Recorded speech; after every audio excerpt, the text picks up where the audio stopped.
जय गुरु जी। संगत जी, संगत जी, जब कोई अपना हमसे विदा लेता है, हमें उसे बाय करना होता है, तो हम उसे जाते जाते क्या कहते हैं? Okay bye, keep in touch. ऐसे ही बोलते हैं ना। तो संगत जी, इमेजिन कीजिए कि एक बच्चा 12th के बाद कॉलेज ज्वाइन करने जा रहा है, अपने पेरेंट्स का घर छोड़कर किसी दूसरे स्टेट में। पेरेंट्स कह रहे हैं बेटा कीप इन टच, थोड़ी थोड़ी देर में हमें बताते रहना तुम्हारा क्या हाल है, हमें चिंता रहेगी।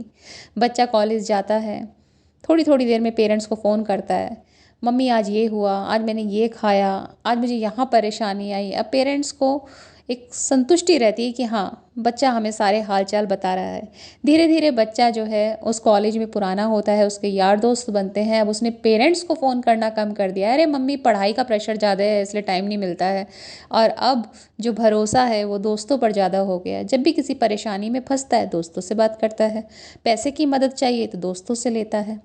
क्या होता है? भटक जाता है, कर्जा चढ़ जाता है दोस्तों का ऊपर, गलत डायरेक्शन में जाने लगता है। तो संगत जी, ऐसे ही जब हम धरती पर आते हैं तो भगवान हमें इस पृथ्वी पर, इस मृत्यु लोक पर ये कह के भेजते हैं अपने बच्चे से कि बेटा कीप इन टच, बार बार हमें याद करते रहना। तो संगत जी, हम क्या करते हैं? भूल जाते हैं। आते हैं, बचपना निकल जाता है और उसके बाद अपने करियर स्ट्रगल्स और फिर जॉब में, और भगवान तो कहीं पीछे ही छूट गए। कब याद आते हैं? जब संकट आता है, परेशानी आती है, तब हर तरह के भगवान को मनाना शुरू कर देते हैं। अगर हमने कीप इन टच वाली फॉर्मूला को बरकरार रखा होता शुरू से ही, तो ना तो पथभ्रष्ट होते, ना गलत चीज़ें अपनी लाइफ में आने देते, ना गलत डिसीजंस लेते, और ना गलत डायरेक्शन चुनते, और ना गलत दोस्त बनते। राइट? तो ये परेशानियां कहीं ना कहीं आती ही नहीं। तो भगवान से हमेशा हमें टच में रहना चाहिए।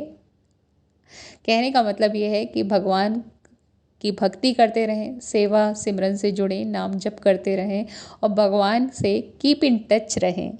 तो संगत जी, जिसने भगवान का हाथ थाम लिया, प्रभु के चरण कमल में अपना शीश झुका दिया, और कैसी भी परिस्थिति हो, हर काम को करने से पहले, हम हर काम को करते समय भगवान का नाम जप करना, और काम में सक्सेस मिले या ना मिले, बस भगवान का शुक्राना करना जिसने सीख लिया, ईश्वरीय कृपा उसके ऊपर हमेशा बनी रहती है। हम कुछ गलत कर ही नहीं पाएंगे, क्योंकि हर समय हम जब भगवान का नाम लेते हैं तो प्रभु स्वयं हमारे साथ साक्षात विराजमान रहते हैं। संगत जी, तो keep in touch with Prabhu Guru ji.